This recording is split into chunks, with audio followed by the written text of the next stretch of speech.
আমাদের কর্মচারী কর্মকর্তারা আমাদের এক দুই ধাপ উপরে। এখন আমাদের এখানে একটা পদের দরকার। এই সমস্যার সমাধান হলেই আমাদের সমস্যার সমাধান হয়ে যায়। আমাদের মেইন যেটা সমস্যা হয়েছে সেইটা হলো আমরা অনার্স মাস্টার্স কমপ্লিট করে এবং আমাদের শিক্ষকরা ম্যাক্সিমামই ডিপার্টমেন্ট ফার্স্ট ক্লাস ফার্স্ট এবং ফ্যাকাল্টি ফার্স্ট স্টুডেন্ট আছে, তারা এখানকার শিক্ষক। আমরা ফার্স্ট ক্লাস চাকরিতে জয়েন করে শুধু একটা প্রমোশন পেয়ে ষষ্ঠ গ্রেডে যাচ্ছি। এখন গ্রেড ভিত্তিক পরিচয়, অথচ আমাদের ওইখানেই যে কর্মচারী কর্মকর্তা আছে তারা চতুর্থ গ্রেডে যাচ্ছে, আমাদের এক গ্রেড উপরে যাচ্ছে। একটা প্রতিষ্ঠানে শিক্ষক যেখানে প্রাধান্য পাওয়ার কথা সেখানে আমাদের কর্মচারী কর্মকর্তারা আমাদের এক দুই ধাপ উপরে।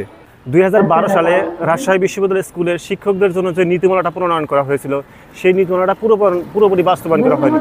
এরপর 2015 সালে নতুন পে স্কেল ঘোষণার পর শিক্ষকদের মধ্যে যে বেতন বৈষম্যটা প্রকট আকার ধারণা করে।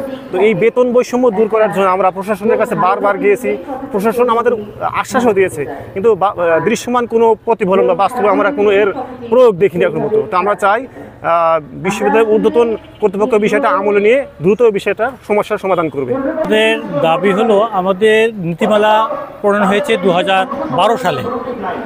সেই মোতাবেক আমাদের যে জায়গায় আমাদের থাকার কথা, যে জায়গায় থাকার কথা, আমরা সেখানে পৌঁছতে পারছি না। কারণ হলো 2015 সালে জাতীয় পে স্কেল ঘোষিত হয়, সেখানে বলা থাকে যে পদ ছাড়া কোনো স্কেল দেওয়া হবে না। কিন্তু আমাদের 12 সালের নীতিমালা ছিল যে পদ ছাড়াই একটা স্কেল দেওয়া ছিল। এখন বাধা হয়ে দাঁড়ালো যে পদ না হলে স্কেলটা হচ্ছে না। এখন আমাদের এখানে একটা পদের দরকার। এই সমস্যার সমাধান হলেই আমাদের সমস্যার সমাধান হয়ে যায়। তো আমাদের এইটুকুই দাবি।